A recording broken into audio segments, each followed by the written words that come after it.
mbalaxal ñu dellu ngewel musique amul coow ni dong la mbalax ba mu ne fan si bëggee bu leen di sonal leen yow du mel ni la yàlla nangu na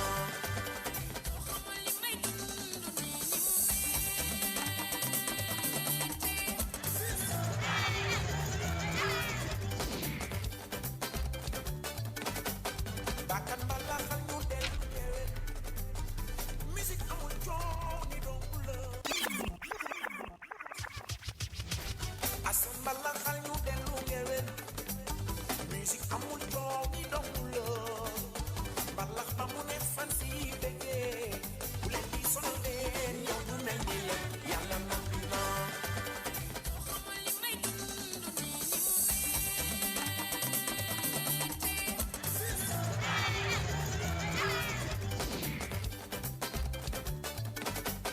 bakkan mbalaxal ñu dellu ngewel musique amul coow ñu dellu seeti di àndandoog yéen comme ni ñu koy baaxoo di defee bés bu jot bu takkusaan gi jotee 17h ba 18h30 di leen gunge ci Sama Sénégal chers téléspectateurs bienvenue destination 18h30 di leen gërëm ci àndandoo bi nga xamee yéen a ngi koy àndandoo ak ñun ca suba ak léegi ca 6h du matin la ñu tàmbali suñu ay programme 6h30 du matin di leen gunge ci Tok Tok Sénégal Tok Tok Sénégal di émission matinale bi nga xamante ni moom mooy ubbi bu fajar gi jotee gunge leen ci suba si ngir ngeen mën a am matinale bu neex a neex a neex a neex di leen gunge ci matinale bu neex waaye tamit di leen dégtal lépp loo xamee rek actualité la fii ci biir réew ak ca bitim réew ndax ñoo ko wax ni la télévision d'ici et d'ailleurs donc nag c'est très normal ngir ñu boole programme Sénégal ak feneen ci bitim réew du ma ci wet dañ ciy wettali koog sunu xarit bi salaamaaleykum El Hadj Bokar Diak naka mu Alaaji Padros Mbaye yaa ngi cool maa ngi siyaar waay naka tey waaye cool alhamdulilah dara méttiwul déedéet sant yàlla baax a dara baax naqarewu la déedéet dara naqari ma doom naka réew mi réew mi ngi rek di yaa ma gën a xam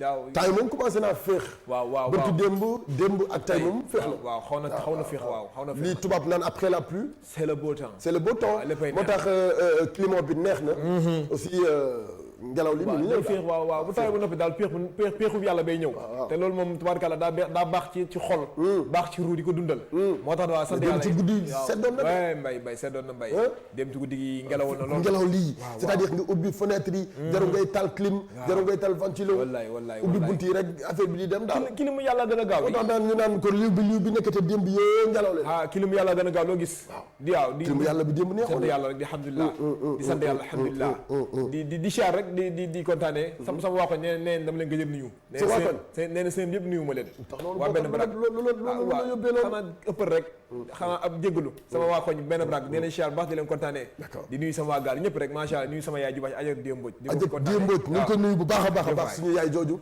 tey tamit di ko ndokkeel di nuyu képp koo xamee rek waxtu wi lee mu ngi nuyu seetaan taamu Sama Sénégal fu waxtu wi jotee ñu di àndandoo ak ñun dañuy dem régie léegi seetaan benn vidéo clip je rappelle Babacar Fall dina ñëw tout à l'heure àndandoo ak ñun ci plateau bi ngir dëgtal ñu lépp loo xamee actualité la fii ci biir réew ak ca bitim réew waaye tamit di ñu jotali point coronavirus bi nga xamee bis bu jot mu wax ñu situation bi nii la demee fii ci Sénégal donc loolu ce sera pour tout à l'heure moom Babacar Fall ñu ngi koy xaar ngir bu dellu si waatee mun ñëw dégtal actualité yi ak li nga xamee moom moo di situation coronavirus bi nga xamee lëmbe na réew mi régie ñu seetaan benn vidéo juste après ñu dellu si waat ci plateau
moo tax ñu naan ko yaay ku ñuy dundal yaay mooy ki nga xamante ni moom mooy nekk ci sa wet fu mu méttee wala sax fu mu naqaree moo tax ñu ngi koy may képp koo xam ne rek yaay la nekk ci addina bi ñu ngi la koy may yaay nekk fii ci Sénégal jàppal ni ñu ngi la koy bégalee bu baax a baax a baax a baax di ko bégalee yaayu Bokar Diak waaye tamit di ko bégalee yaayu Padros di ko bégalee yaayu ki nga xam ne ñëw la léegi-léegi rejoindre ñu ci plateau Sama Sénégal di Babacar Fall ñu ngi la koy nuyu di la ko bégalee sa yaay waaw ak yaayu adduna bi yëpp ak yaayu adduna bi yëpp waaw yaay moom xam nga dafa am solo yaay lépp maa ngi ci kaw maa ngi ci kaw Rama maa ngi ci kaw voilà naka mu sant yàlla naka tey alhamdulilah naka fële rédaction waaw rédaction ça va on gère di jéem a topp actualité rek di ko actualité yi askan wi gars yi ñu ngi naan la léegi yaay ministre de la santé waaw yow de par la force des choses yow mujj nga maa def ministère de la santé ñu ngi lay nuyu sama xarit ba kii bi ministre bi nu mu tuddati Abdoulaye Diouf Sarr waaw mi ngi lay nuyu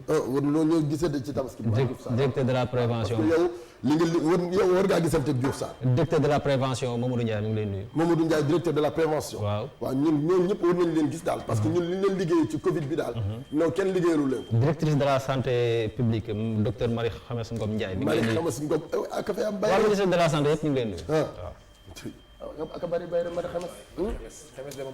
Khemesse moom bokk ci loolu la ñuy dooree ak situation coronavirus bi nga xamante ni bis bu jot moom Babacar Fall dina ñëw jottali na ko ci plateau Sama Sénégal Babacar Fall dañu koy actualité yi dañu koy dooree tey ak li nga xam ne moom moo di situation Covid 19. waaw situation bi Covid 19 tey nii la tëddee.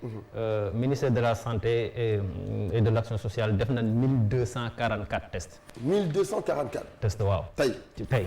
bon démb lañ ko def tey lañ ko dégtal daal. tey lañ ko génne dégtal waaw 136 moom moo ñëw positif ci cas yooyu nga xam ne def nañ ko. 136 cas maanaam kon am nañ 136 cas yu bees. si 136 cas yooyu 101 ñoom ñoo ci ay cas yoo xamante ni ministère doon na ko suivre. 35 yi ñoom ñooy ay cas communautaires. 35 cas communautaires. 35 cas communautaires yi tey bari na de. bari na trop te bu ñëwee tamit ci gox yi nga xam ñoo am cas communautaire. di nga xam ni bari na daal. d' accord léegi wax nu gox yi nga xam ne ñoom ñoo jot ci cas communautaire yi. cas communautaire yi Thiès. Mbour. Guédiawaye. Liberté 6. Pikine. Sicap Mbao. Ziguinchor. Colobane. Dakar Plateau. Grand Médine. HLM. Kaolack. Kër Massar. Mariste. Médina. Ñaari Tali. Nord Foire. Parcelles Assainies. Rufisque. Saint-Louis. Thionck-Essyl. Touba. Yoff ak zone de captage. zone de captage foofu yëpp am na ay cas communautaires tey ci bés bi. tey ci bés bi waaw. mais loolu bari na. bari na trop. 35 cas communautaires moom. 35 cas communautaires franchement bari na xanaa rek ñu gën a def effort. doy na waar mu mel ni affaire bi mu ngi gën di law di wër ci réew mi. kenn ku ci nekk jàppal ni à tout moment mën nga ci jot moo tax gën a la farlu fa nga mënti nekk foo mënti nekk ci àddina moo xam ci sa biir kër ngay nekk moo xam ci biir liggéeyukaay yi ngay nekk moo xam foo mënti nekk ci àddina donc xamal ni Covid bi coronavirus bi tas na ci réew mi daal. waaw buñ ci doolee tamit décès yi nga xam ne am nañ ko parce que am nañ 3 décès tey. am na 3 décès. doy na waar cas grave yi ñu ngi toll ci 39 encore. 39 cas graves. 39 cas graves. kon ba léegi nii daal situation bi. 39 cas graves. waaw 3 décès. waaw 64 patientes. lii la 64 patients guéris. maanaam ñoo xamante ni amoon nañ ko 64 tey génn nañ ci hôpital yi. d'accord waaw 64 personnes 64 guéris. bon nombre de cas guéris yi. c'est vrai que mi ngi avancé mi ngi jëm kanam mais cas positif yi ñoo ñëw di gën a bari. ñoo ñëw di gën a bari nga xanaa kay nga gën ñu xamal lan mooy prévention yi ñu war a jël. waaw prévention yi ni ko ministère de la santé et de l'action sociale di sàkkoo saa su ne maanaam ñuy def gestes barrières yi takk masque. mooy bi nga xamante ni waaw surtout port masque surtout si jamono ji xam nga ñu ngi jëm ci jamonoy tabaski di dem ci daral yeeg ñoom seen di jéem a waxaale yu demee noonu. partage bi dafay bari. je pense que bu nee daral ak mbooloo ma fay daje xëy na distanciation 1 mètre nekkul lu ma ñàkk mën na nekk mais dina difficile mais li ci gën a mën a génn nit ñi moom mooy ñu takk masque yi nga xamante ni moom lañ war di tas dina leen arranger ci lu bari daal. dina ñu arranger port masque daal saa waay moom mooy li nga xam ne mooy situation bi nu mën a dimbali ginnaaw bu ñu jugee ci situation coronavirus ñu ngi wax ci tey actualité bi nga xam ne lëmb na réew mi di borom boulangerie yi nga xam ne tey dañoo xëy suba teel di dox di bëgg a dox ñaxtu di ñaxtu li nga xamante ni moom moo di seen mburu mi war nañ ko yokku mburu mi war nañ ko yokk ndax Covid 19 bi gën na leen sonal. justement wax nga ko Covid 19 bi gën na leen sonal te doléance boo xamante ne yàgg nañ ko teg ci taabalu état bi. bëgg a yokk mburu mi à chaque fois nag état moo doon opposé. mais bi pas daal ñoom décidé nañ ni ñu ngi menacé bu baax yokk mburu mi. yóbbu kilo bi à 200 francs ñeent fukki dërëm. li ko waral nag moom mooy d'abord situation bi ñuy dund ak ni nga xamante ni ñoom noonu lañ leen impacté mais tamit ay engagement yoo xam ne nee naan état bi jëloon na ko pour accompagner leen te ba léegi ni état respecté ko. bokk na ci li tax ñu menacé nii dañuy yokk mburu mi. dañuy yokk mburu mi conférence de presse lañ doon def tey wax si loolu. d'accord ñooñu ñooy borom boulangerie yi nekk fii ci réew mi ñu jeexalee ko ak ki nga xam ne moom moo di Bibo Bourgi mi nga xamante ni état bu Sénégal dafa saisir li nga xam ne moom moo di ay appartement am waaye tamit am leneen loo xamante ni mi ngi ci suuf ngir nga leeral ñu ko ñu xam ko. waaw bi ñu ci semaine bi état bu Sénégal dañu waxoon ni génne benn communiqué wax ni dinañuy saisir appartement yi nga xam ne moom la Bibo Ibrahima Khalil ñu naan ko Bibo Bourgi moom la fi am mooy appartement Eden Rock wax ni dañ koy def vente aux enchères. maintenant nag avocat yi Bibo Bourgi ñoo riposté tey wax ni bâtiment yooyu noonu ku koy jënd yaa ngi ci erreur parce que contentieux bi nga xamante ni moom moo am diggante Bibo Bourgi ak état bu Sénégal jeexagul. même bu fekkee fii ci biir réew mi àtte nañ ba pare ci niveau bitim réew avocat yi ñu ngi fay continuer xeex bi te comme que jeexagul ku ko jënd yaa ngi ci erreur. maanaam ku jënd ci appartement yi. jàpp ne yaa ngi ci erreur appartement bi ñu ko évalué c'est bu Eden Rock bi ça fait 980 millions. xam nga 980 millions moom ku koy jël di ko dugal fenn. di ko jëndee dara. war nga cee am lu leer. waaw parce que. voilà. contentieux loolu bari na de. waaw bari na trop. léegi fi mu ne nii ku ci jënd rek yow xamal yàq nga sa xaalis. ah bon du ma. yaa ngi ci erreur daal waaw defoo ñoom avocat yu Bibo Bourgi daal loolu ndox ku ko jënd yaa ngi ci erreur. parce que ba léegi nii xeex bi ñoom jeexagul. d'accord waaw d'accord ba léegi xeex bi jeexagul. ba léegi xeex bi foofu la ñu koy jeexalee kon tey. waaw foofu la ñuy jeexalee. jërëjëf El Hadj Babacar Fall ñu ngi koy gërëm bu baax a baax ci actualité yi nga xamante ne digtal nañu ko léegi ci plateau Sama Sénégal rendez-vous demain incha allah dina dellu si waat ci plateau bi ngir ñu mën a àndandoo comme ni ñu koy doxalee bés bu jot ñu delluwaat régie seetaan benn vidéo clip wala su fekkee Rama dañuy mën a am li nga xam ne moom moo di sama diwaan ñu mën ko seetaan juste après ñu doog a dalal sunu invité yi nga xam ne am nañu leen tey ci plateau Sama Sénégal di leen fàttali que ñi ñu am tey ñoom ñoo di Cherifou and Job Sabren di ñaar ñooñu nga xamante ne comme ay seex donc ñoom nag la ñu am tey ci plateau Sama Sénégal su fekkee baax na Rama ñu dem régie te dellu si waat léegi.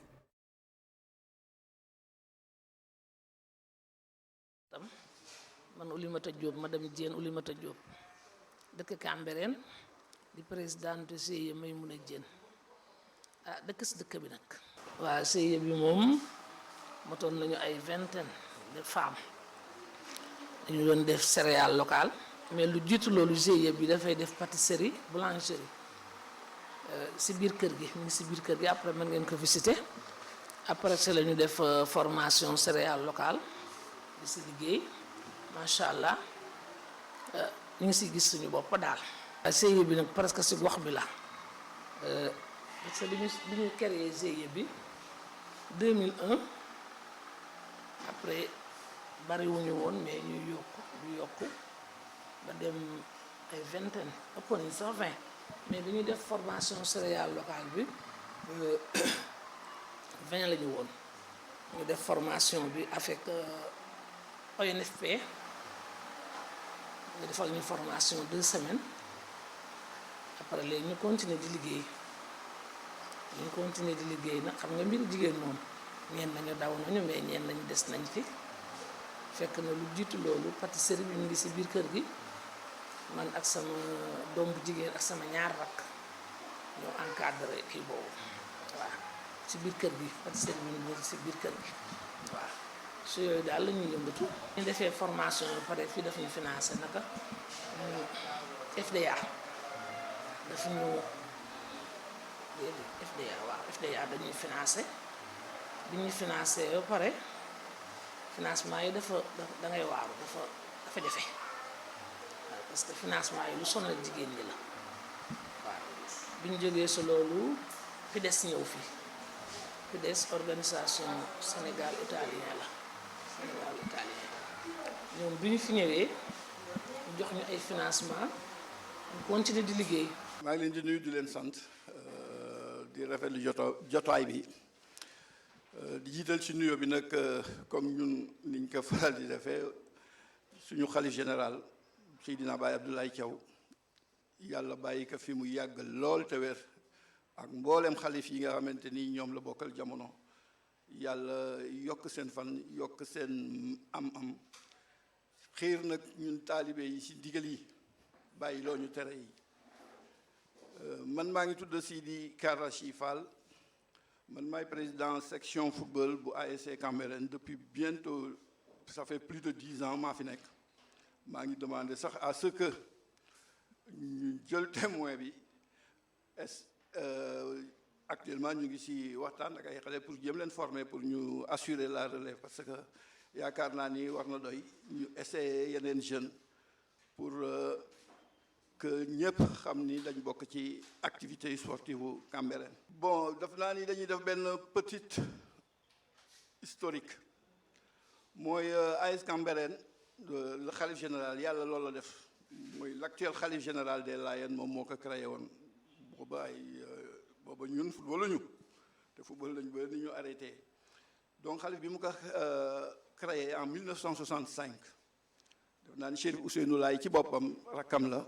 moom la joxoon mu jëndi ay maillot ak matériel bi nga xamee ni moom la équipe yi war a jouer donc depuis 65 AS Cambérène affilié na à la fédération sénégalaise de football donc équipe bi mu ngi bëgg a yàgg ñu koy joxante nag ba mu agsi si ñun ci fi ñu toll nii actuellement ci réforme football bi ñu ñëwee ci nag la tuddati di def le football professionnel équipe bu Cambérène bi éligible woon na pour jouer ci football professionnel parce que booba ñu ngi nekkoon 2e division mais pour des problèmes d'argent bi ñu réunion pour dem football professionnel vraiment dañu ci dañ ci juboowul woon parce que dem football professionnel moo doon nga jël ay joueurs utal leen ay salaire di leen fay jël ay entraîneurs utal leen salaire di leen fay te les moyens de l'équipe permettre lu woon loolu bi ñu xoolee ñu ni nañ jël solution bi gën a sage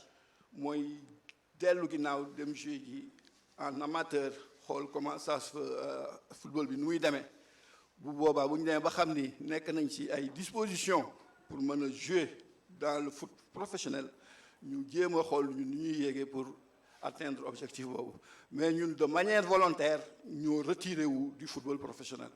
bul bëggati dëkk ba dëkk fa bu la dëkk ba bëggee dëkkal waa.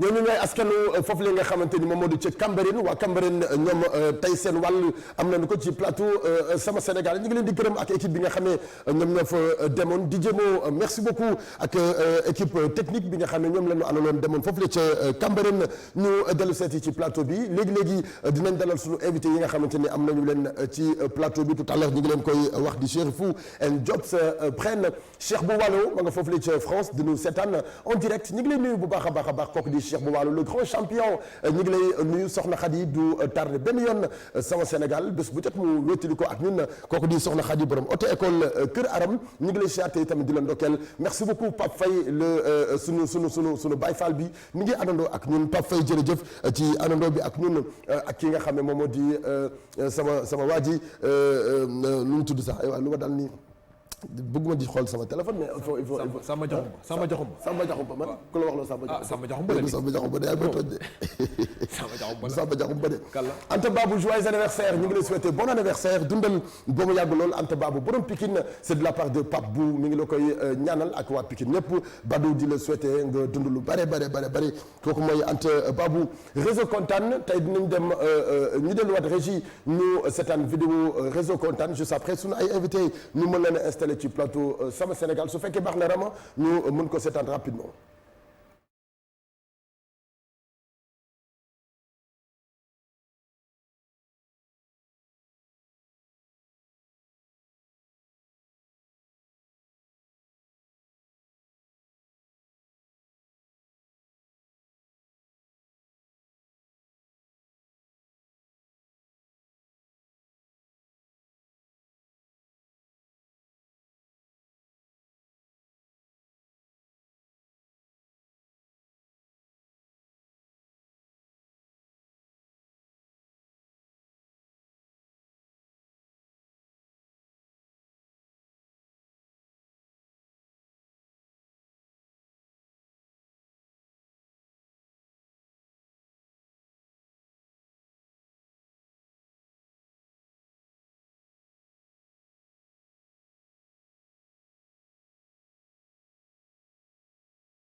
kon dañu ko war a neexal tey fii ba mu neex dañu ko neexal ba mu neex réseau kontaan bi ci ngeen abonné ba tax fu 17h jotee rek ngeen toog ñu indi leen ay invité yoo xamante ni dañuy bokk ci ñi leen di bégal fii ci Sénégal ñu di leen bégloo di leen kontaanloo ci réseau kontaan bi nga xamee fu takkusaan jotee rek ñu àndandoo ak ñun merci beaucoup chers téléspectateurs yi nga xamee waxtu bi ñu ngi ñuy seetaan léegi-léegi suñu ay invité dinañ ñëw di leen jégalu bu baax a baax ñoom nag dañoo xaw a am tuuti tardement ak embouteillage ci dëkk bi taw bi ci dëkk bi waxoon nañu leen ko fan yi ci ginnaaw kuy jóg na ngay teel a jóg embouteillage day bari dafa métti foo ngay teel a jóg pour mën a teel a jóg teel a jóg embouteillage yi dafa métti ci réew mi te fi mu ne nii taw bi xam nga Sénégal rek ak ni mu mel voilà Sénégal bu tawee day yaa ma gën a xam day naqaree jàll te aussi da ngay dévier doo am foo jaar mbedd yi aussi day tooy moo tax daal yéeme na daal doy na waar mbedd yi bu tooy moo fuy tooy xanaa kër yi mbedd maanaam tooy maanaam taa maanaam mbedd day taa xam nga mbedd du tooy day taa non maanaam tooy maanaam ma woon ne mbedd day taa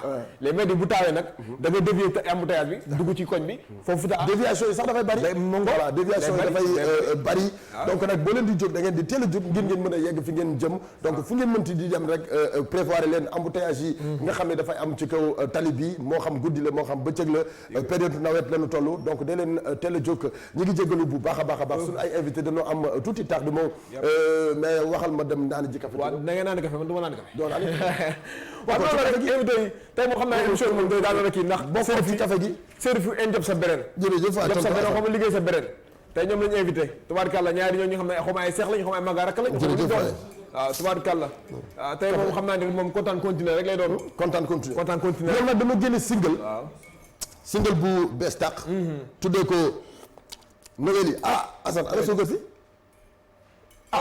suukar bi waaw li neex waay c'est Sénégal déedéet man du ma naan café gu amul suukar déedéet du ma naan ma café yu du am suukar li ma doon bañ naa ko def Assane bii li ma doon bañ naa ko def de yow yóbbu na Canal Info du ma naan café gu amul suukar Assane Canal Info laa ko yóbbu xanaa da yaakaar man drogué laa Canal Info laa ko yóbbu dama ko yóbbu Canal Info mu xanaa dañ maa bëgg a def drogué sama café gu amul suukar di ma ko naan waxtu yi Assane mii dama rek mirlo ci plateau bi waaw te boo miiree rek tubaarkàlla dina gis bu garaaw alaaji boo miiree ci plateau bii moom miiree dama ko def naturellement rek man téléspectateur bi damaa miir taxaw naa leen maa ngi nii maa ngi nee waaw maa la wax loolu li yëpp ñuy def nag c'est juste pour gunge leen en attendant suñu ay invité di ñëw di leen fàttali que dañoo tardé donc temps bi yëpp ñoom ñoo ko waroon occupé ci plateau bi mais bon dinañ leen gunge en attendant je rappelle que dina am téléphone boo xam ligne téléphonique boo xamante ni dinañ leen ko jox yéen téléspectateurs yi ngeen ngeen mën di partager ak ñun ak su yenn affaires yi yemee voilà donc du ma bëgg di wax yaa xam te nañ ko de téléspectateurs yi xam naa loolu yaa xam te ñu jokkoo ñu téléphone direct waaw yaa xam te nañ loolu de loolu mbay loolu gaaw yaa xam te nañ duñu dégg yaa xam te nañ di waxtaan ak Bokar waaw di waxtaan ak Dogo waaw Bokar waaw mën naa Bokar sa baatu yére bi dafa rëy ma ne ko ma ne la moo ma neex naan ko Bokar waaw Bokar sa baatu yére bi dafa weng moo ma neex maa wengal moo ma saf ma wengal waaw naan ko waaw Bokar waaw Bokar sa tubi dafa weex waaw moo ma neex dama kii yëkkati kew laa lekkati kew laa boo nekkee booy moo ma toog ba tey naan ko waaw Bokar xanaa maquillé wu maquillé mu ndax dañoo quarantaine maquilleuse yi waaw kenn maquillé wu fii ñëpp lañ quarantaine corona bi naan ko Bokar da ngaa sañse waaw sañse moom sa baatu yére bi rek moo gudd waaw loo gis ne da am cat xam nga bu nekkoon baatu yére gudd bi cat damay toog alaaji foo ne léegi nag sañse semaine bu rafet nga xool semaine bi yëre sa borom ne kaa doon tëj loolu mooy catal sañse bi sinon lépp normal loon tubaarkalla te xam naa temps yi tati bu ñu duggoon laa wax nii lañ la ko waaw léegi loolu baax na parce que temps yi ma xam naa ne lii mooy baax pour ñu xool ma am lu cat am cat génn ci ma ndax temps yi léegi sama yaram bi damaa bëri cat daal da nga damaa bëri cat daal moo tax ñu tudd leen sama baatu yére tudd leen sama war ngaa dem ci alxalif waaw alxalif kay moom tubaarkalla alxalif de alxalif bàyyi xalifa dem sama papa ju baax maa ngi dis gën papa papa tay maa dis sa papa papa tay dis ma gën papa noonu papa Tidiane Dabo ñu ngi leen nuyu bu baax sunu xarit bi Alaaji Tidiane Dabo mi ci tissu yu rafet yi waaw borom Dabo textile waaw ñu ngi lay bëggee bu baax a baax a baax a baax waaw Tidiane Dabo ak magam ji nu mu tudd Dabo yi magam bi kii ma Tidiane moo suñu xarit nag xam nga Tidiane suñu xarit moom Tidiane la ñuy jàpp Tidiane sama xarit bi Tidiane yaa gaaw ci mën di sama ji xaw ma de Serif Dabo Serif moom Ibrahima ak Samba ci yem man ko ma Serif Tidiane Dabo laa xam àdduna foo de Tidiane Dabo yow laa xam. Seydou Dabo la. Seydou Dabo bokk. ok Seydou Dabo la. le grand frère de Tidiane Dabo. mais Tidiane moom moo suñu xarit. yii kenn gënu ko. Tidiane moom moo suñu xarit. kooku suñu nit la. borom Dabo textile tubaarkal la. kenn gënu ko. te ba heure yi boo demee client dañuy taxaw di support toog ne seram mu leen xaaral ba émission bi jeex moo doon leen jaay. maa la wax lii. noonu lay def. day fees del instant bi. non bu ñu seetaanoo du ànd ak cawarte. c'est ça quoi c'est ça pour liggéey quoi. dañoo bëgg nag seen xarit la. Tidiane dafa Dabo bëgg ITV. dafa bëgg i rajo foo ko fekk mi ngi déglu. rajo bi foo ko fekk mi ngi déglu télé bi. dafa fidèle ci groupe bi quoi. surtout waaw dafa fidèle dafa am kóllëre. nit moom boo amee kóllëre rek ndeysaan da ngay neex. loolu mooy doomu aadama. digganteem ak Boubacar Diallo. digganteem ak Padros. digganteem ak Wally Seck. Tidiane su ma lay wax digganteem ak yenn nit yi maag moom ca Walfadjri la. yàgg na loolu bi may nekk Walfadjri la ma jàpp téye ma ba tey. moo tax Tidiane. maa ngi yow jeexagul léegi de. waaw sama café gi daa mel ni pare na. Tidiane borom dinaa la boole sama yaay yow. borom tisi yu baax yi. dinaa la boole sama yaay yaa ma defar café gu amul suukar. kooku boole sama yaay. Aminta. ah d'accord. jot Aminta mu baax mi. Aminta ñam mu baax sama chéri boy. da nga bëri yaay ci réew mi nag. andi beneen bi. da nga bëri yaay ci réew mi. waaye nag alaaji nag kenn du kii de si sa maam yu chéri Boubacar Diallo tamit. soxna Diarra Mbay. soxna Diarra waay. borom kii nu tudd Bernel boutique Big Store ak baax. kenn gën ko. waaye nag maa ngi sama yaay sama maam ji. itam di la siyaar daal di la kontaanee. maa la wax lii di la ñaanal gudd fan ak wér. waaw yàlla la ca siixlu waay. chéri Boubacar Diallo. ñaanal ko. moom nag bés bi da koo nam nag. moo yow nag. daa moo tax publicité bu ko defal de amul ci réew mi yow. gis nga courage ci jëmale sa kanamu dël. day doon Assane say néew ci Assane bàyyi suukar say néew ci Assane. say néew ci suukar ci Assane. d'accord Assane te nga noo bàyyi ñu suukar suñu suukar Gassama ñu ngi leen nuyu suñu journaliste bu mag bi mi ngi ci rédaction du Nu Seetaan ñu ngi lay béggee bu baax a baax Gassama journaliste sport la. Gassama waaw Gassama ndeysaan moom la xanaam kii la mbokk Lamine Gassama la Lamine Gassama pied gauche kii bi. dañuy dem régie seetaan benn vidéo clip bu nu dellu si waatee lu tax ma naan sama café suñu ay invité ñëw di leen fàttali doonoo xaw a tardé embouteillage ci réew mi ñoo leen bloqué donc ñu ngi ñëw léegi mais mën nañu dem régie seetaan benn vidéo te dellu si.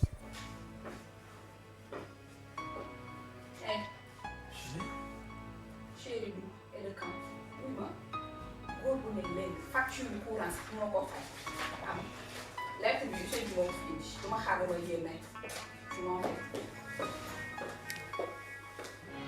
man bay naa sama yoon topp ci sa yoon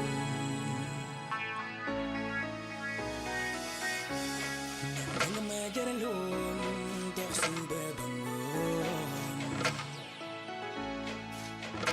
lépp yow la lu ma am jox la kër oto may la jarabi lu tax nga def ma lii ma gel waa lu demee nii jarabi lu ne ma dugg si nga xëy bés yow ba ma fi foogoon naa ak fi ñu jote jaar dama wan ginnaaw jaral nga ma jaraloon nga ma man gëmatuma ne sama yoon sa yoon bëggoon naa la noobal naa la yërëmoon naa la yow sax xam nga ne man bëggoon naa la noobal naa la yërëmoon naa la yow yaa ma jaraloon sonnu ci yow bay jooy nga bëggoon lu metti waaye tey rëccu wees yaa ma jaraloon sonnu ci yow bay jooy nga bëggoon lu metti waaye tey rëccu wees man ngay jëndee beneen góor ndax alal danga soppeeku jaay sa ngor di wër fépp naan dama lay sonal dem nga daje nga ak beneen waaju lay mugal tey nga bëgg a dellu see amatuma fu ma lay dugal fii amatul rëccu li ñu jot a dund neex na waaye lépp jeex na jàll ci leneen ma nekk ci leneen te rëccu wees na góor bu baax bi nga doon uti feneen nga fi ba lu wóor du ñu ma sa àndaat may yenn waat musiba lon ko neex na waay ko bàyyi mu dem ak ma dem fii ko fi bàyyi mu fly te picc xam na tàggam lon ko neex na waay ko bàyyi mu dem ak ma dem fii ko fi bàyyi mu fly te picc xam na tàggam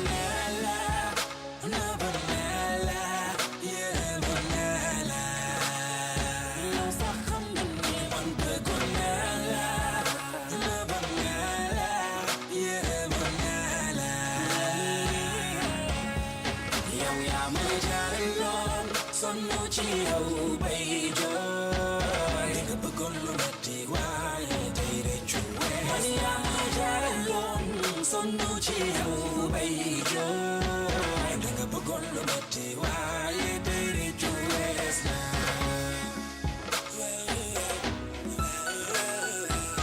nga bëggoon lu metti waaye tey rëccu wees na man bëggoon naa la noboon naa la nga bëggoon lu metti waaye tey rëccu wees na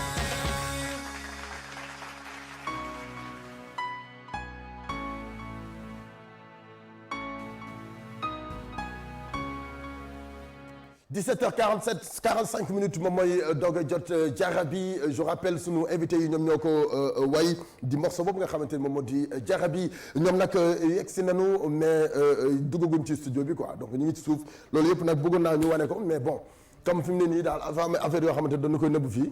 sama caméraman bëggoon naa ñu demoon seen caméra dem jëlal ma leen wane ñoom dañoo tardé. dañoo tardé moom. mais c'est tamit néew tamit dañoo dugg ci oto te takku ji ay max romance leen tamit. loolu yëpp mën naa nekk de dugg ci oto takkoo say max policier nee la arrêté droitel an sa max amoo max ñu kii la buñ ñëwee nga laaj leen ko ba ñëwee naa leen ko laaj waaw nga leen lii la moo leen tardé loo waaw lu tax ngeen tardé war nañ leeral xanaa xamoo leen lii rendez-vous la waaw tigi rendez-vous la te direct la direct la de te ñoom nee nañ ay kii lañ ay ndaanaan nañ ki am na yoo xamante ne tubaarkàlla ba ñëw daal ma laaj leen loolu sama xarit baax yi dama leen a yërëm te gisaguma leen merci beaucoup Ndiaga Star ñu ngi lay nuyu bu baax a baax a baax a baax a baax merci beaucoup ki nga xam ne moom moo di Omar Taximan depuis foofu la ca Thiès mi ngi ñuy seetaan di àndandoo ak ñun Aïcha merci bien mi ngi foofu la ca Mauritanie di ñu seetaan en direct c'est de la part de ñu wax wala dégg nga li ngay wax naan ay kii lekk mu ne damaa suur yow sa lekk la fu ne sa lekk la nee sa lekk la rek garaawul sama xarit bi loolu dal naan damaa suur sa lekk la garaawul am problème. Aïcha ñu ngi leen nuyu ca Mauritanie c'est de la part de waaw c'est de la part de ton kii. waaw de ton kii. eh waay de wax tur bi foofu ñàkk yi saa ñàkk. dara wax tur ñàkk la tooy xeeb. saa ñàkk ni saa si ndeysaan am jabar ragal ko dafa métti am jabar ba pare ñu doxaan waaw. ya ilaha illallah. yàlla bu seetee bett say message gis say message nii. ngay waxtaan sa genn mu naan nga naan ko benn. mais fu mu ne nii dafa garaaw. kii moom dédicace bi. waaw. boo ko sotti woon ndox lii mu sey. maa la wax loolu kii ko te moom moo ñëw ne may la ma ko dédicace. maa ngi wax ak moom nii. bàyyi ñu wax ak boobu rek xaaral attends Aïcha ñu ngi lay nuyu bu baax a baax c'est de la part de sunu xarit bi. mu ngi lay nuyu.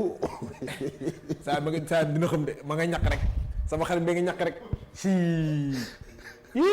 alaaji yaa ngi ñàkk de alaaji lan la. fombal waaw fombal.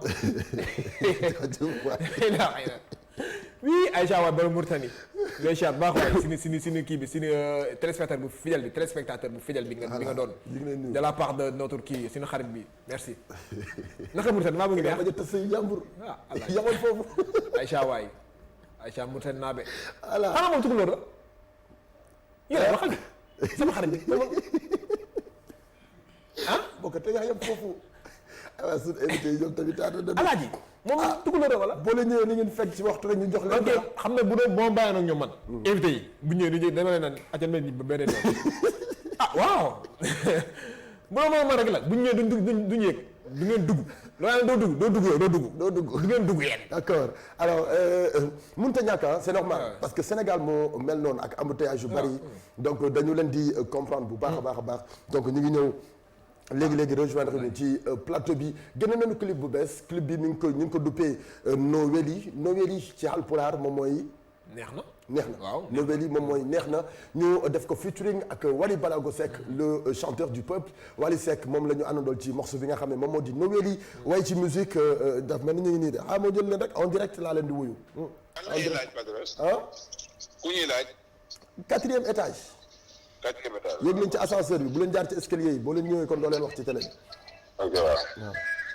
voilà gis nga dañoo tardé dama leen di wan rek directement en direct dañoo tardé donc Noweli dañu ko def featuring ak Wally Balago Seck mën nañu dem régie seetaan ko juste après bu ñu dellu si waatee ñu tëj lépp parce que temps bi li ci des bareetul quoi voilà nekk musique li mu la defar rek loolu nga ko delloo moom Wally Balago Seck wax na ko featuring bi nga xam ne def na ko ci moom ak Chérifou and Jobs Brain donc mi ngi li des ci temps bi bariwul waaye nag bon yegg si nañu dinañ def le tout ngir dalal leen ñu tënk même bu fekkee benn 5 minutes 10 minutes la sax dinañ ko partager ensemble musuñu dal mais c'est normal dañu koy comprendre réew mi moo demee noonu yegg si nañu ci plateau Sama Sénégal dañu leen di bàyyi très rapidement ñu installé wu noo gisee morceau bi Bokar.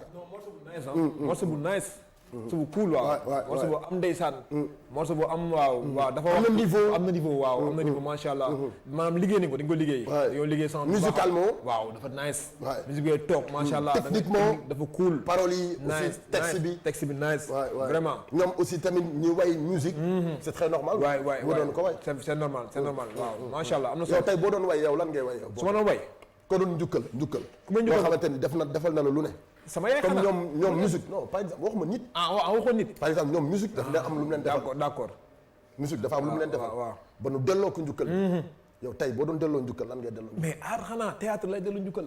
aar lay delloo njukkal théâtre. ndax tey jii te lu ma mën a lu ma waay. maa la fa mu toog xol bi sedd na. waaw ndeysaan waaw ndax moom daa bëgg a di ko dund. tubaarkàlla xam nga tey jii tey macha allah. théâtre tey fu ma nekk rek. moom moo tax moom fa yóbbu. waaw théâtre moom loo am moo la ko may. waaw su ma amee yenn opportunité yenn ouverture yi moom moo tax ma am ko. lu bari moo tax ma am ko macha allah kon su may dellu njukkal théâtre lay way. waaw théâtre art en grosso modo art. d'accord léegi man par exemple. laaj man su ma doon. delloo njukkal lan laay delloo njukkal. boo delloo njukkal micro moo xam ne la delloo njukkal micro. yàlla la ko wax wallaay ndeysaan micro lay delloo njukkal te dinaa way micro nag. dinaa dugg studio. way mic laay way micro dama koy way ci lépp. ci làkk bu ne dinaa ko way ci arabe. dinaa ko way ci naar. dinaa ko way ci kii nu mu tudd. ci pël Fuuta dinaa ko way ci chinois. dinaa ko way ci c'est-à-dire dinaa ko way ci kàllaama yu bare micro dinaa ko way mais Chérifou and Job sa brain les gars yi maa ngi leen di déglu comprendre tabaski bi taw bi yëpp waaw vraiment yoon bi métti na trop mais man ñu ngi tudd jégalu waaw ñu ci taw bi bariwul waay 17 heures la ñu waroon démarrer mais depuis boobu ba léegi ñu ngi taxaw ci plateau bi donc di teg seen i ay clip di rayale temps bi tuuti le temps ngeen agsi ba sonn leen ci yoon bi. waaw xam nañ sonn pression bi yàqamti bëgg émission bi dóob neex xam nga bëggoon teel a ñëw quoi. c'est vrai que yow suñu frère la quoi xam nga. mais bon jàmm ak pexem. yàlla ak dogalam.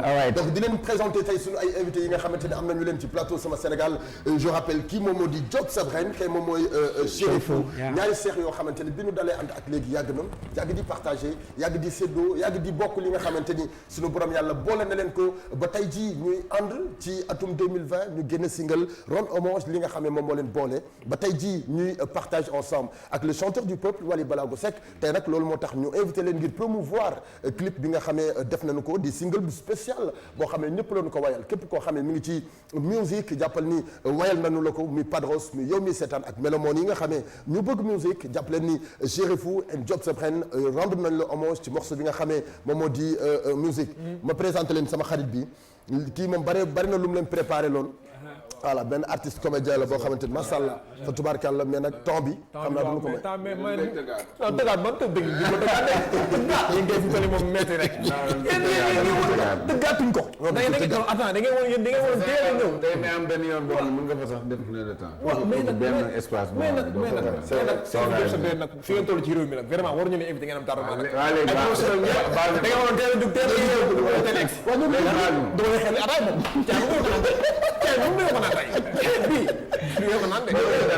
yow xanaa nekkatoo Sénégal yow. waaw may Sénégal waaye nag. Sénégal moo la mel. Sénégal moo la mel. teraanga Sénégal bi ñuy wax. ci mel ni lañ ko soxla. danaa invité nga ñu tardé. jégal ñu naan Chine. compréhension ñu naan suñu Chine. non duñu dalaat. Chine bi dina tax duñu dalaat. waaw kon baax na.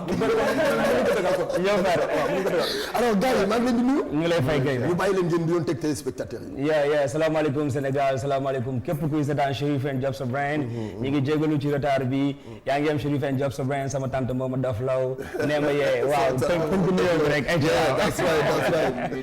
salaamaaleykum Sénégal di siyaar képp ku ñuy seetaan d'accord fii nii ci monde bi siyaar tey émission bi moom mënuñu ko woon ñàkk non li nu préparé woon dafa bari de sorte que waaw boo xam ne ni bu jëlee ñu teel a ñëw toog fii xaar la yow incha allah non dafay amaat incha allah du suñu kii li mu ñuy doog a dal sax c'est vrai parce que ñuy dem di génn même am théâtre dafay def une heure mënul ñàkk dolliwaat liggéey that's right dañu nekk ay jeunes yoo xam ne dañu bëgg li ñuy def di ànd boobu ak léegi dara tàqaliwu leen waaye tamit ñu ñëw promouvoir la musique sénégalaise ci ay côté ci branche yu bari c'est-à-dire ci seen côté ñu ngi koy promouvoir ci ay artistes yu bari ñu ngi koy promouvoir li leen boole yi ñaar ba tey ngeen di promouvoir la musique sénégalaise ak li leen dugg ci musique ba ngeen am envie di séddoog ay artistes yu bari lan moo ko def macha allah bon li ñu boole ñun ñaar feeling la donc ak yëg-yëg boo xam ne aussi yàlla moom moo ko def ñu bokk ay idéologie ci musique bi donc yaa def aussi ñu séq rock ci musique donc bi loolu amee ñu gis ne Cherif ak Jobs Brain am na lu ñu proposé Sénégalais comme style musical bu bees Sénégalais yi accepté ko yàlla dogal aussi ci ginnaaw ñoom ay jeunes talents yoo xam ne vraiment got boole nañu ak ñoom comme Jayla donc ak Kër gi Family ñoom Amdi donc Sister Dior Mbaye aussi jaar na fa yaay boo ñeneen ak ñeneen donc ñu xool ñoom ñëpp ku ci nekk am nga talent am nga style boo xam ne mi ngi ci yow am nga loo mën a proposer Sénégalais yi mu nekk lu bees ñu ne pourquoi pas ñu boole lépp ñun li ñuy def ak ñoom li ñuy def pour mën a participer ci musique sénégalaise bi donc loolu moo waral liggéey bi di demee nii à chaque fois naka la tudd Rock to Music d'accord Rock to Music tey ñi nekk ci ginnaaw bari na comme ni nga ko waxee tout à l'heure mais yéen ñaar da ngeen spécial ci seen touche bi nga xamante ni yéen indi ngeen ko muy seen musique style musical bi nga xamante ni indi ngeen ko naka la idée boobu ñëwee. waaw parce que li indi Cherif ak Jobs Brain mooy dañoo toog càmbar musique bi. lan moo bloqué yenn blocage yi lu tax maire yeeg paa yeeg xale jigéen ñi bàyyi nañu. musique urbain bi waaw. parce que amoon na ci côté message yi dafa amoon ay code ci côté titre son yi dafa amoon ay code xam nga. da ngeen am touche perso bu spécial ñun léegi ñun titre son sax dañ ciy xuloo. waaw ci titre bi noo ko mën a joxee gars yi. parce que loolu lépp ça donne envie quoi sa poster sa titre. sa lépp turu son bi kenn mën nga dégg réseau kontaan rek am envie dem déglu ko comme genre ci affaire yooyu dañ ciy liggéey quoi su comprendre dañu ñëw proposer musique bi pour tamit def ay collaboration quoi parce que loolu dafa manqué Sénégal featuring yi ku ci nekk dina am public yu kii bu jaxasoo public kii ku nekk mën na indi musique bi fan la mën a yóbbu la musique bi nga xamante ni indi ngeen ko pour bëgg nañ Moussa ne quoi d'accord bon je pense que ni mën na ko yóbbu fu sori parce que boo xoolee proposé na bon benn affaire te jël na tax na musique sénégalaise jël beneen tournure quoi ci côté mélodie côté harmonie boo xoolee booy bees yi mujjee génn yëpp day gis touche Cherif Jobs Brain ci seen musique quoi donc benn proposition la boo xam ne gis nañ ne artistes yi nangu nañ ko public sénégalaise bi aussi nangu nañ ko quoi te loolu bu amee rek donc dina mën a yóbbu musique bi fu nekk quoi yan instrument moo koy composé bëri na bon base bi nag la base quoi Made in Africa d'accord mais bëgg nañu xam à la base mais ça dépend ci ay yëg-yëg la rek parce que ñun bu teyee base bi programmation yu si des yëpp instrument bu feeling bi laaj wala mélodie bi laaj dañ ko dem wuti bon dama comme li mu lay wax quoi des fois bon sensation yi moo lay orienté ci fi nga war a dem mën nga teg benn son job ne ah boy lii de jël naa ci xalam quoi ba ma dégloo rek mu yóbbu ma foofu ñu xool kuy joué xalam ñëw invité ko mu ñëw choriste pareil leneen moo tax bon musique bi Cherif ak Jobs Brain toujours da ngay gis Afrique ci biir quoi parce que base bi foofu la quoi comme album melokaan nañ ko tuddee melo ak kaan mélodie ak kaan mooy appui bi mooy source d'inspiration bi source bi fan la mooy Afrique fii ñu bokk quoi donc suñu def fii la jéggaane wuñu leneen quoi d'accord yéen yéenay def idée yi bu nit ñëwee ci yéen wala kooku moo indi idée parce que dañoo xool ni artistes yi nga xam ne yëpp ñoom ñoo jot a ñëw ci yéen morceaux yi génn dafa nekk hit te bëgg nañu xam à la base morceaux yi ni mu def ba nekk hit idée boobu ci kan lay jógee waaw benn côté nag ñun dañoo naqaree liggéeyal nag parce que ñun musique dañ koy composer suñu bopp bi nekk bu ñëwee danaan ko ñun lii lañu soxla soo ko mënul dañuy dem wet la fa wuti keneen ku ko mën waaw te bu ñuy ñëw du ñuy ñëw bàyyi la nga programme rek dañuy indaale mélodie bi nii la war a dawee wala xalam bi nii la war a dawee lii nii la war a dawee mais da ngay indi sa touche mais nan indi suñu touche boole ci maanaam artiste bu ñëw jox leen production waaw yéen da ngeen koy jox benn idée am idée léegi l'ingénieur day ñëw toog mu am ay idée ñu am suñu idée ñu ménager ko d'accord kan mooy composé ci yéen ñaar ñun ñëpp bon des fois mu nekk sama gaal yi am benn affaire composé ko ñëw proposé mu am lu ñu ajouté comme xam am lu ñu rocci am lu ñu ñambaas affaire bi doog ñu defar mu nice des fois aussi mu lyrics yi yëpp ñu ku nekk day bind mun nañ waaw ñu ñaar ñëpp dañuy bind ñun kii def vidéo sax day bind rek tamit ñëppay bind c'est-à-dire li gars yi comprendre mooy dañu teg benn label boo xam ne ay artistes ak ñoom ñoo fa dajale même Bizarre bi nga xam ne moom moo def vidéo yi ancien rappeur la waaye loolu moo tax job bi la ji ñu sànq ne la même titre sound dañ ciy xuloo parce que bu ñu tegee sound bi dañ koy def comme benn œuvre d'art comme benn tableau bu ñu exposé label bi yëpp toog ku ci ne dina nee ko jàkk xool lan la lay jox xam nga tableau art boo ko exposé ak ku nekk ak définition bi mu lay jox quoi léegi la bi bu ñu toogee ku ci ne am na benn écoute booy am ku ne am na fu mu lay orienté idée bi ngay am da nga koy génne ñu partagé xool. Chérif mun na ñëw proposer benn couplet 8 mesures. Job na ko ah booy fii ba fii de validé naa ko mais fii ba fii bëgg naa ñu xoolaat ko ñu waxtaan ensemble travail d'équipe la quoi. d'accord moo tax muy nice. d'accord dañuy jéem a waxtaan ci l'essentiel parce que temps bi dina ko mën a permettre moo tax ñu bëgg a xam à la base seen liggéey naka ngeen koy liggéeyee ensemble ba tey jii ngeen génne benn morceau boo xam ne 2 ou 3 jours la defagum mais mi ngi def c'est-à-dire mi ngi cartonné quoi à la base idée bi naka la ñëwee ba ngeen ni da ngeen rendre hommage musique ba ngeen ni da ngeen di wax li leen musique defal ba ngeen ni da ngeen di c'est-à-dire delloo njukkal musique parce que da ngeen def loo xamee defoo leen ko pour yéen. mais idée originale bi yéen la Wally Seck ngeen ko partagé moom la wala kan la. macha allah idée originale bi ñun la donc Rockteam la quoi. Chérif ak Diop sa brand ku ci nekk dafa am foo xam ne musique daf la fa jëlee am fu mu la yóbbu. d'accord vraiment li mu def ci suñu life lu positif bëri na. mais bëri na aussi lu mu ñu xañ. mais li mu ñu xañ noonu cofeel bi ak mbégte bi ak njukkal bi ñu public bi di delloo moo tax mënuñu koo gis quoi. tu vois ñu xam ne kon jar na wala jot na ñu delloo ko njukkal. mais bu ñu koy delloo njukkal naka lañ koy defee. nañu cité li nga xam ne musique def na ko ci ñun. musique tax na ñu xam ñu. musique tax na barke am musique tax na daraja am musique tax na ñu jubale ay famille musique tax na ñu dalal xelu ki nga xam ne amul dépense suba musique tax na ki demoon pour uti ji xam ne fii mënu fay am mu dellu si waat pare pour toog ñu job suñu town quoi c'est-à-dire li musique def pour ñun dafa bëri quoi dafa bëri donc ku am taxawaay bu mel noonu pour yow je pense que ni kooku waajur la kon nga ko mën a delloo njukkal quoi cofeel bi ñu am ci moom la rek quoi yow ci beneen côté bi mooy comme nu mu ko waxee musique lu la ñu rendre hommage parce que chef mi naa jëlee nga ñu fii yóbbu ñu fee parce que nit am na loo xam ne bu ko defee rek da nga ko mën a da nga ko war a mën a rendre hommage quoi léegi ñu xool ci l'artiste du peuple muy Wally Seck gis nañu moom jéego yu mu def ci musique li mu dégg boo taxaw ci kanam nit ñëpp loolu yombul boo ci nekkee da ngay xam ne li ko tax mu nekk leader yombul quoi parce que fii da ngay raag ba taxaw foofu noonu ñu xam ne jàmbaar la waykat bu mag la parce que bokk nañoo moom section studio bu mag la bu ko Sénégal yi fàtte loolu noonu mu ñëw nangoo def ak ñun featuring bi loolu ça fait plaisir quoi reconnaître suñu job li ngeen def rafet na seen waa kër tamit ñu jàpp ci ay Mohamed moom yi ñoon dañuy béggee Chérif ak Job sa brand mu nekk nit ku ñu njëkk a yóbbu tugal ñu tukki def ñu invité d'honneur Dôme de Paris ñu joué première partie ñu joué fa 2 sons loolu yëg-yëg la loolu buñ ko ñëwee ne ko kaa ñu def featuring mu def ko ñëwaat ci vidéo bi ñu def ko loolu ça fait plaisir di ko ñaan yàlla mu jàppale ko ba fi ñuy dégg ñoom daay man ak ñoom ñëpp ñu dégg ko parce que am na lu mën a apporter le musique bu Sénégal naka la demee bi ngeen di composer morceau bi parce que yéen a ngi séddoo ak koo xamee chanteur la boo xamee adduna bi yëpp xam nañu ko fii ci Sénégal kenn waxatu ko bi ngeen di composer sound bi lyrics yi texte yi dafa ñëw naturellement wala da ngeen ni non fii parole bi ma fi war a dugg fii parole bi ma fi war a dugg non Chérifou yaa moom parole bi man Job sa brand maa moom parole bi Wally Seck yaa moom parole bi non parce que affaire yi dafa juste non dafa bëri dafa ñëw naturellement parce que yow si leen ko composé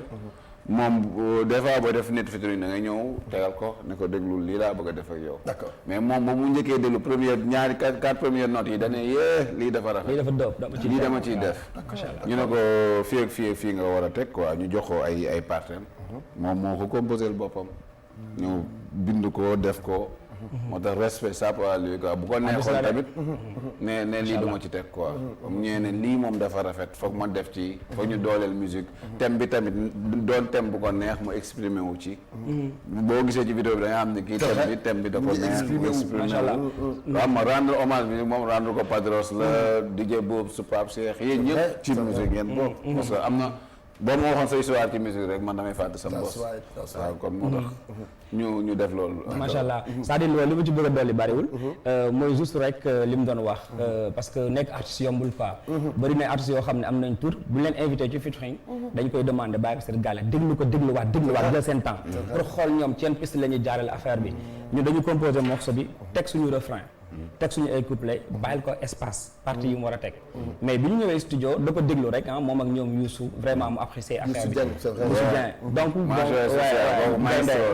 allah voilà li ci gën a grave mooy da ko déglu am envie teg ci mu teg ci mu nice neewul gars yi bàyyi leen ko fii ma xoolaat donc ci ngay xam ne ki artiste Kamal la parce que studio la ñu dëkk donc projet bu nekk job nañ ci gis nañ lu nekk mais dañu ñëw moom fii la mu teg ci fët mu teg 2 couplets refrain bu carré chapeau à lui loolu yombul pourquoi Novélie pourquoi choisir neex na Noël yi ndeysaan xam nga boo ko Noël yi dégloo noomeeli wala boo ko dégloo yow noomeeli wala jox si ko neex voilà loolu la exactement. waaw boo jox li mu koy waxee chaque jour c'est-à-dire Noël yi mooy neex na en pulaar voilà dañu def benn tournée boo xam ne côté Casamance Vélingara secteur yooyu quoi ñu dem ci ay villages yoo xam ne bëriwul ay wolof quoi ñoom pulaar la ñuy làkk mais li ñuy wax rek mooy Noël yi musique bi Noël yi waaw ay neema yee man sama na la def na yooyu noonu Noël yi lii dafa neex genre baatu Noël yi foofu la dégg nga xam ne ñii dañuy bëggee suñu musique dañuy apprécier li ñuy def macha allah kon waa ji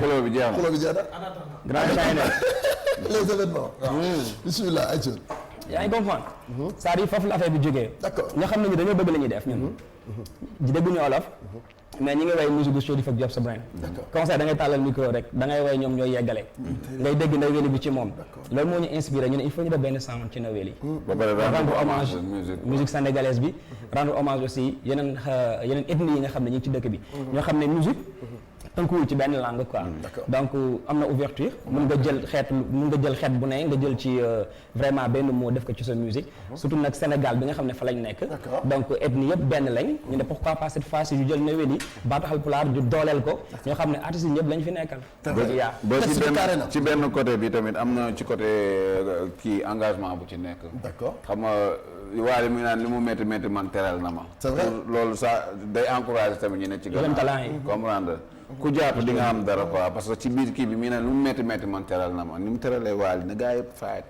job musique bi kenn ku ci nekk mi ngi naan mën naa nekk mën naa ne nga liggéey ba nekk ci kaw waali wayal mën na ne da nga imposé ba teg sa faramaaren mu ne ma Chérif wayal mën na ne parce que li ngay def mën nga ko te gëm nga ko boo ko faytee dékk bépp obstacle da nga yegg fi nga jëm loolu nag vraiment ñun ñëpp ñoo ko bokk te mun naa ko génnee ci musique bi yóbbu ko ci secteur yëpp lépp lu waay di def ci àdduna na nga xam ne faa mu metti bala mu ci bëgg a nekk président sax mën na ne faa mu metti bala muy neex obstacle yi faa mu ñëw mais il faut nga affronter ko ngëm moo leen wayloo musique ngëm ndax ngëm ngeen àndandool ba tey yegg si waaw parce que dafa am foo xam ne boo fa jugee musique ba am fooy yegg daa am looy kii obstacle looy passé le traversé métti na Chérif Diop sa benn du dañoo ñëw rek ñu gis leen ñu sol seen i chapeau taxaw ne waaw métti na du liggéey boo xam ne c'est facile jaar bi yàgg na waaw dafa métti waaw man li ma seetlu ci seen clip bi laa koy wax mais côté réalisation clip bi idée bi naka la ñëwee mooy Zizar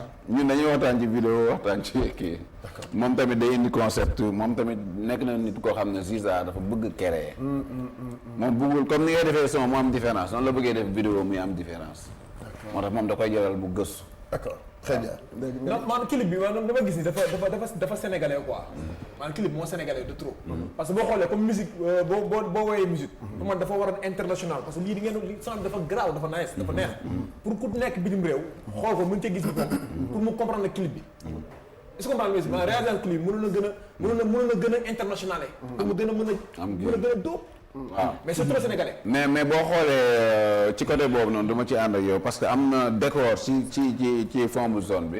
am na décor yoo xam ne am na symbole yu mu génne. gis nañ fa ay CD gis fa cassette CD am na partie boo xam ne ay cassette dañoo wuti cassette ancien cassette yi nga xam ne jeex na ci marché bi. dañ ko fa teg CD guitare am na ay symbole quoi. mais clip ku ci nekk ak yow ni nga koy xoolee.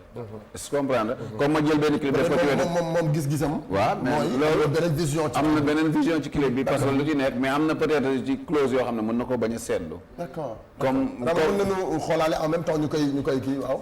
soo xoolee ci benn am na benn phase boo xam ne lépp dañ ko décortiquer ay cassette cassette yoo xam ne yu guitare yi nga gis guitare bi participer loolu boo toogee télé peut-être mën nga taxaw nga décortiquer ko ne clip bi léegi lii nañ ko defee mais lii critique bu positif la parce que moom gis-gisam la wax peut-être ñun tamit dañ koy delloo ni ñu ko gisee waaw c'est-à-dire fu ma koy delloo mooy li ma ko doon wax sànq ci tableau d'art bi comprendre nga dañuy defar œuvre ñu exposé donc bon des fois da ngay dégg ñu ne international am na public bon artistes yi voyage yëpp di def tournée ñu ci bëri bu ñu ñëwee mu leen la wax international bu ñu la tegalee seen vidéo yi doo gis public international donc dafa am ñaari affaires yu différent mais ci image lu sénégalais moo mën a dem jaay international loolu mooy identité mooy li nga moom yow loolu nga dem proposer ci biti parce que ñoom amuñu loolu wala xamuñu loolu dañuy essayer juste ñun ci suñu musique li nga xam ne ñun moom la ñu moom li nga xam ne moom la ñu mën a tiitaroo fu nekk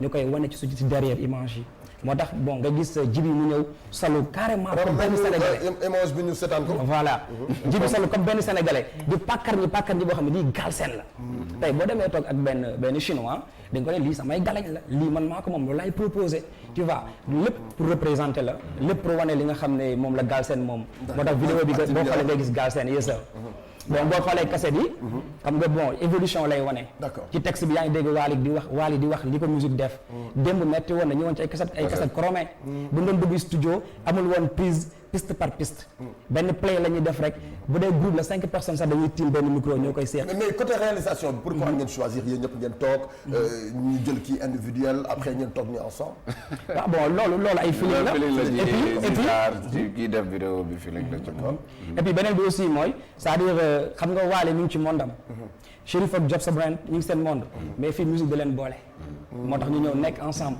wane tey musique moom moo boole moo tax ñu boo nekk ensemble war ko célébrer quoi mais ku ci nekk aussi yaa ngi ci sa wéy bi mooy melokaan bi ku ci nekk boo wéetee am na nooy yëgee am na nooy defee moo tax mu am ay séquences yoo xam ne dañ ko def ay playback ku ci nekk defal ko sa bopp ñu boole ñun ñëpp nag toog ensemble wane li ñuy fil ci musique quoi Ziza Production Ziza félicitations Ziza Production style musical bi ngeen di def gëm ngeen ni mën na yóbbu musique bi sur le plan international mën naa ne buñ ko gëmul woon duñ yegg si fi parce que ñun lépp luy ñëw donc ñu ngi ciy xalaat lu positif quoi parce que ñun defuñu Chérif ak Job sa brand pour mu yem ci fii nii parce que amul sens fii xam nga yow li fi ne parce que bëggoon koo génnee yàlla def nañu génn nañ benn yoon joué nañu ci salle boo xam ne am nañ ci ay feedback yoo xam ne xam nañ fii nii lan lañ war a dolli pour ñëw imposer fii nii d'accord am fa ay link ak yooyu pour exporter la musique sénégalaise lan ngeen di soxla pour exporter ko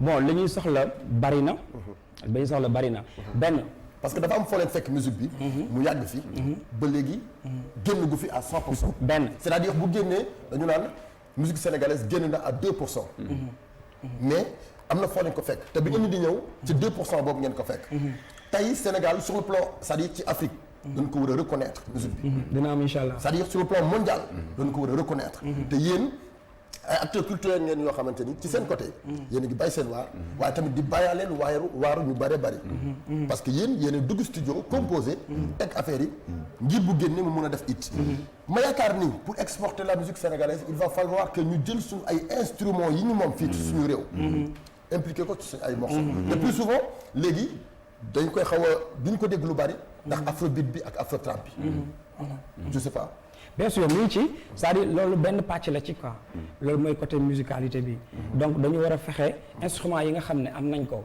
ñu fexe mu adapté wu ak musique bi ñuy def moo xam que ça soit style booy munti def nag nga fexe mu adapté wu ci mais am na ñu ko doon wax mais léegi dañ ko rocc waat non c'est-à-dire ndax grosse kii bi nu mu tudd je sais pas kees yi yooyu noonu ñu utiliser c'est-à-dire mooy jël place u leket c'est-à-dire mooy jël place u xalam guitare mooy jël place u xalam xam nga musique dafa laaj moyen loolu boo ko gisee bon artistes yu bëri amuñu moyen wu jël ay musiciens ñu ñëw composer musique en live gars yi ci bëri ay programmation la ñuy def. mais loolu est-ce que bu ñu basé woo ci loolu est-ce que dinañ exporter suñu ay instruments culturels yi nga xamante ne waaw mais loolu comme ni mu ko waxee dafa laaj liggéey xam nga man des fois benn journaliste kër loolu la may problème mu Sénégal man ko loolu mun ñu koo wax ci émission wu man nag mën naa leen ko wax loo te man te taxalu moo dinañu plateau bu gën a mag parce que sax bëri na ay war a waxtaan yéen musique bi actuellement parce que lu bari mi ngi jaar ci Sénégal te bëgg naa boo leen demee ba c'est-à-dire fi ma bëggoon ñëw mooy ñun génn bi ñu def daf ñu orienté bi ñu demee Paris daf ñu orienté quoi comment li ñu orienté mooy fekk nañ fa public boo xam ne vraiment xalaatuñu woon sax ne suñu musique mi ngi def fii lii yaa ngi comprendre Chérif Job sa brand bi leen annoncé ba ne Chérif pour ñu ñëw eggali ay Job sa brand nga xam ne kon gars yi ñu ngi doon xaar public boobu ban public la public tubaab bi la wala public sénégalais public international bi la parce que ku nekk mi ngi fa woon ku nekk mi ngi foon Wally public bu nekk la am. d'accord public bu Wally Seck bi fa fekk ku nekk mi ngi ci woon. boo xoolee vidéo yi am na guinéen am na chinois nasaraan yi ñu ngi fa woon. donc da nga xam ne kon public bi fa nekkoon. dafa public international dafa mélangé wu quoi. gars yi way sound Cherif Job sa brain yi. ñu xam ne kon li am solo mooy def musique bu nice musique bu mun inondé. beneen bi nag mooy ñu structuré carrément suñu musique. parce que lu amul structure mu grand du dem.